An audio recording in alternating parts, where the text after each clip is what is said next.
Alors, petite vidéo de fin de journée, fin de journée pour évoquer le cas de certaines personnes qui visent à être titularisées sur le poste qu'elles occupent. Donc c'est un peu particulier comme situation puisqu'on est déjà en poste. On est par exemple en poste dans le cadre d'un CDI, d'un contrat à durée indéterminée, et on nous propose dans le cadre de ce qu'on appelle le dispositif Sauvadet, avec une loi Sauvadet qui est derrière. Donc on nous propose dans le cadre du dispositif Sauvadet d'être titularisé sur le poste qu'on occupe. Donc c'est assez particulier comme situation parce que du coup vous avez à présenter votre parcours, à indiquer de quoi vous êtes capable en vue d'occuper en tant que titulaire quel poste? Eh bien le poste que vous occupez déjà. Donc c'est un peu étrange comme situation, mais en tout cas c'est comme ça. Et c'est ce qu'on appelle parfois au niveau de l'État, enfin un dispositif qui permet de sortir d'une certaine précarité.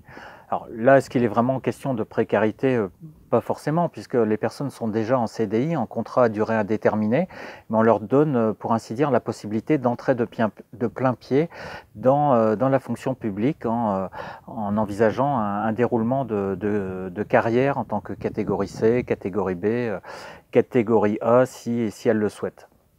Donc ces personnes-là visent encore une fois à être titularisées en tant que fonctionnaires donc de la fonction publique, et pour cela elles ont également à présenter leur parcours. Alors ce que je voulais simplement vous indiquer, c'est qu'il y a une petite idée qui m'avait traversé l'esprit il y a déjà quelques années de cela, lorsque j'avais découvert la particularité de cette situation. Ce que je proposais en fait, et ce que je propose encore aux candidats, c'est de bien faire sentir trois choses aux membres du jury. Première chose, c'est que le travail que vous faites, c'est un travail qui vous plaît. Donc là, c'est la question du plaisir. Donc première chose, le travail que je fais, c'est un travail qui me plaît, c'est donc quelque chose qui me procure du plaisir. Deuxième chose, c'est globalement le travail que je fais, eh bien ça marche, ça fonctionne, c'est-à-dire on est satisfait par ce que je fais, donc je suis plutôt efficace, hein, vous voyez, donc c'est la question de l'efficacité. Ça marche, ça veut dire du coup je fais preuve d'efficacité. Et puis troisième chose, j'ai envie de continuer.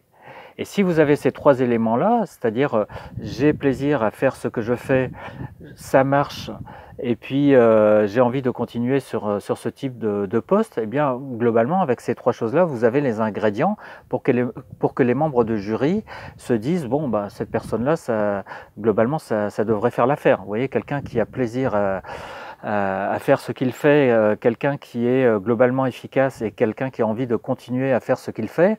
Qu'est-ce qu'on peut demander de plus? Vous voyez, c'est toujours mieux que quelqu'un qui ne se plaît pas spécialement, qui n'éprouve aucun plaisir au travail, avec qui ça marche pas trop, et puis en plus qui n'a pas envie de continuer. Vous voyez, donc c'est plutôt la première option qui est préférable. Donc retenez cette idée-là. Il ne faut pas forcément répéter les choses comme je viens de les dire, évidemment, hein, sinon on va trouver des candidats qui sont pour ainsi dire clonés, qui répètent, vous voyez, du Philippe Géléoc les uns après les autres. Donc c'est pas répéter ce que je viens de dire avec ces trois formules, mais simplement être dans cet état d'esprit-là lorsque vous présentez votre parcours. Qu'on arrive à entendre, vous voyez, même si c'est pas dit en tant que tel de la même façon que ma façon d'exposer les choses, mais qu'on arrive à entendre derrière que globalement ce que vous faites actuellement, ça vous plaît, vous avez du plaisir à le faire. 2, ça marche globalement, donc là c'est l'efficacité. Et puis 3, vous avez envie de continuer à faire ce que vous faites. Donc là c'est le côté motivation, vous voyez. Donc si vous avez l'envie, si ça marche, et donc vous avez l'efficacité, et si en plus vous avez envie de continuer à faire ce que vous faites actuellement, on va plutôt être tenté de vous titulariser sur le poste que vous occupez.